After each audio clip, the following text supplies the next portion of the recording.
now for the last time from here in Sardinia. Hello, Dirtfish friends. David, goodness me, what a rally we have seen. What an incredible Rally Italy it has been. Where do you start? Even to the absolute finish, to the final in control, down there on the harbour front. Never ever seen rain like it. Oof. It was quite extraordinary. At times you just had to laugh. You know, people have come here, a lot of people, Elliot, without a jacket, and people were just standing there, absolutely as though they'd just come out of the shower. It was remarkable, the rain that came down today. It really was. It wasn't just the rain, David, that gave us drama right to the end. We saw drama with Sordo, and then we even saw drama in the power stage, didn't we? Yeah. Absolutely, with Formo, honestly, I can't remember a rally that has given as much drama and just so many storylines and so much continually kind of unfolding stuff to talk about. Every single loop of stages. Yeah, there was something normally you get one loop, and it's usually Friday morning. Absolutely, and then it's done, and then everything just settles into place. Yeah, there's fights, there's scraps, but here you just did not know what to expect. Let's start off then, David, by talking about our winners here, Hyundai. Their first win of the season. You know, it's been a great start to the season compared to last year. You know, they're right there in the championship, but before this event, they were yet to take that first win. Abitable was yet to take his first win in the championship.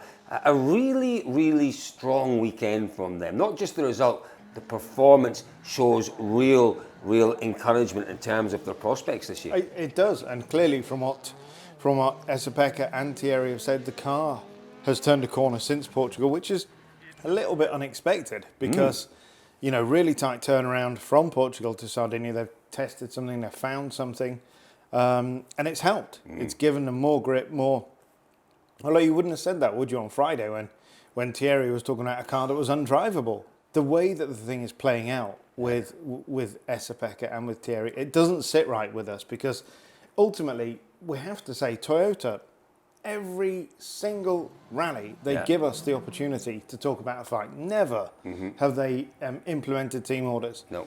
You know, you take Toyota's stance every day of the week because we want to see a fight. And today, it would have been electric. If we'd seen drivers going into that power stage, yes, of course, they're all fighting for 5 points, blah, blah, blah. But if they were fighting for a win, it would have been amazing. Let's start off by talking about Lappi because he is quite contained at times in what he tells us, but he did talk reasonably freely at the end of the rally, David. But I feel he has surprised me this year. I know a number of people said, why are you surprised? He surprised me with his consistency, with his pace, the fact that on many rallies this year, he has outdriven Neuville in a car designed by Neuville. It's getting better and better for Lappi. Yeah, and Thierry said EP has found comfort in the car quicker than he has. We did catch up with Esapekka Lappi in the rain earlier on. This is what he had to tell us. Yeah, it was really good. We did a good job also last week in Finland. I mean, this is actually because of that. I mean, we introduced a bit some new parts which were better. We built new dampers which were better. I'm sure this was the biggest reason for the step up with our speed, our performance. You talked about success this year. What does success look like for EP this year then? I mean, if it's not going to be a championship, it needs to be rally wins, doesn't it? Yeah, podiums as well. Yeah, I mean, this is already 3 in a row, so it's a record for me. Wow, I'd forgotten that, David. 3 podiums in a row for Esapekka Lappi. It's a fantastically, really rich vein of form he's finding. It is, and just absolutely, he's on it right now. Yeah. And when, as we said last year, numerous times, when you're on that form, you're really kind of in the zone. Kenya, if you can get a good result there, great. Then where are we going? Estonia, Finland. Bang, bang. He could absolutely win both of those rounds. He's looking like a winner, he really is. But his comment at the end of the power stage was interesting. He was asked if he could win in Kenya, and he said, I can win. It depends on who's behind me.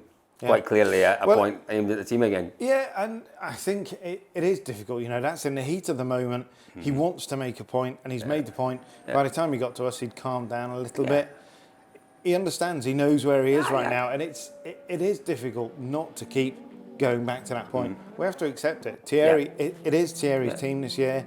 If Thierry doesn't win the championship this year, then it could be interesting. Could be really interesting indeed. Well, talking about Thierry Neuville, he has very much put his championship challenge back on track here in Sardinia. Needed the win. There's no question about that. He made a mistake in Croatia. Turbo problems, obviously, just a few weeks ago in Portugal meant he was in desperate need of a good haul of points. That's exactly what he got. He looked uncomfortable, David, Friday morning, but then he won a lot of stages, Friday afternoon, Saturday. It came to him again. It did. The car came to him, the conditions came to him, the tyres came to him. It all just kind of suited, didn't it, on Saturday morning. And I think he picked up some more momentum. And then, obviously, when Ogier had the issue, he was right there. It was really interesting on whenever it was, I can't remember, last night, when he said that, Ogier, he won it first 3 stages, and then Ogier came back and he said he punched me in the face, and he really felt it, because Ogier really hit back there. And the key then was for Thierry just to stick with it and to keep kind of within touching distance, which he did. And then when disaster hit for Seb, he was right there, and it was obvious going over old ground here. There was only going to be one winner from then, because Kelly was so far behind. Absolutely. Ultimately, put all of that to one side. Give Thierry Neuville credit for a victory by whatever means. He needed a win. He's got to win. He's in a championship fight. He's going to Kenya. Thierry perhaps would be on his back foot a little bit in Estonia, Finland, but it's all good for Hyundai right now. It really is, and do you know what? There is added pressure on Neuville this year, no question about it. And in some ways, this very public decision that Hyundai have made gives him 1 year. Yeah, it gives him 1 year and puts more pressure on him. Yeah. He needed that result, and again, he's a battler, he's a fighter. We see that so many times here. Well done, Thierry Neuville. This was Thierry again in the rain in the soaking wet media zone. Yeah, very good result for us after a challenging weekend, as everybody could see.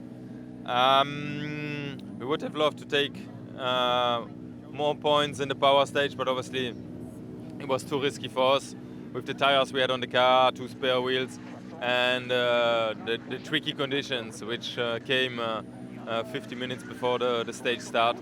There was no reason for us to push more, and we just cruised through to get the 25 points and secure that 18th victory.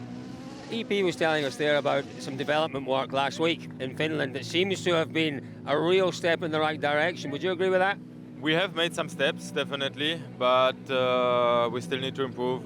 In some of the conditions, sometimes we can go fast, but just the feeling isn't good, and when the feeling is not good, you attempt to make mistakes. So we still need to work on that. He also seems to feel a bit better in the car at the moment than I do. So we're going to continue work.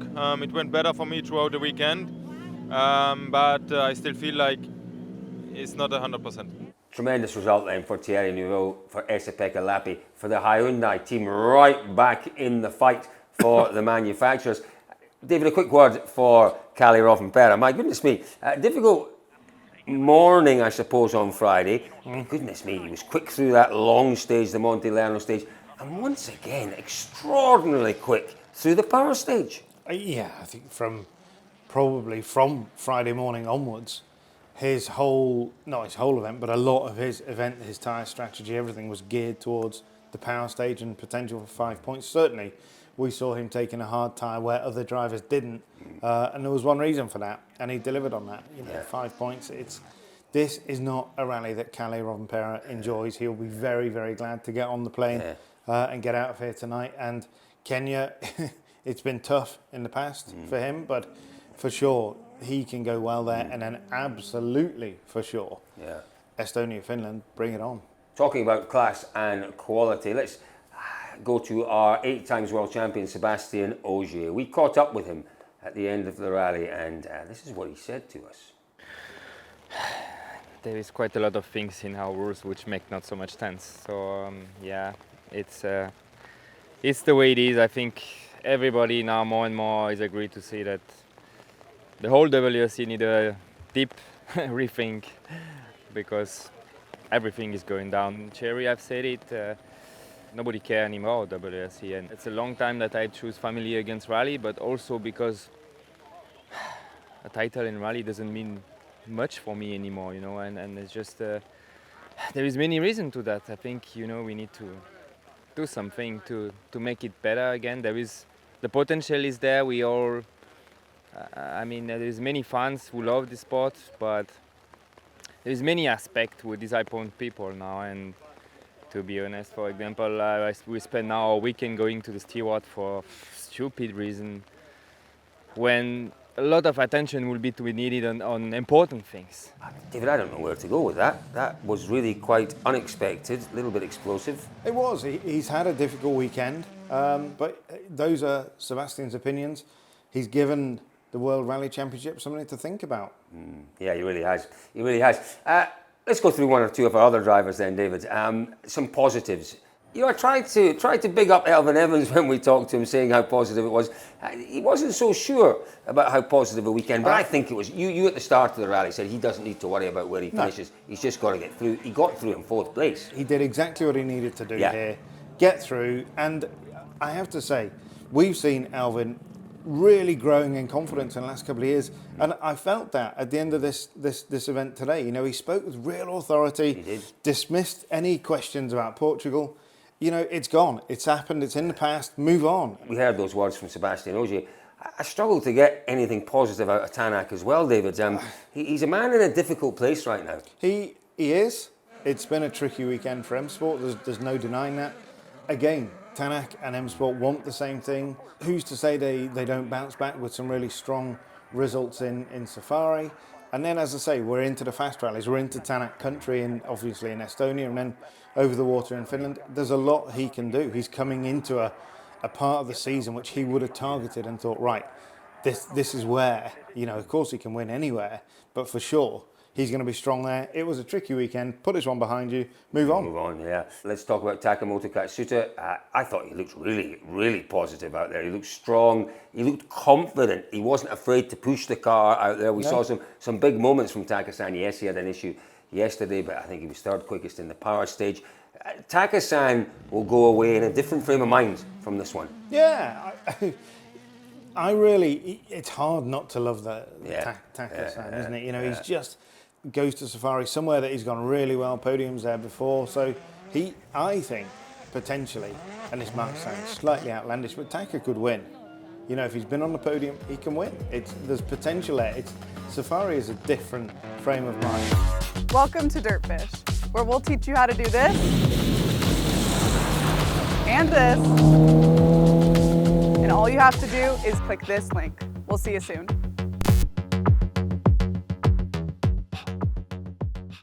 So that's our Rally 1 cruise. A very quick word about our WRC 2 cruise. Congratulations to Andreas Mikkelsen. A win for him, and an unexpected win, because the quality driver in the field all weekend was, without any doubt, Adrian Formeau. But a mistake in the power stage. Goodness me. It's a difficult one. I think first and foremost we have to give credit to Formeau for what he did from, what was it, 18 of 19 stages, whatever. Magnificent. Superb. And ultimately he was pushing for the perfect rally, for the maximum points in the power stage as well. If the conditions had been consistent, dry, then I think we could have been more frustrated with him. Ultimately, it was an ice rink out there, and he was caught out. And I talked to the drivers, 2 drivers who were on that section before him, both said they had moments. It has been just the most exhausting weekend, David. We've chased rally cars around the islands all weekend, sometimes in pretty reasonable weather, most of the time in pretty horrid weather.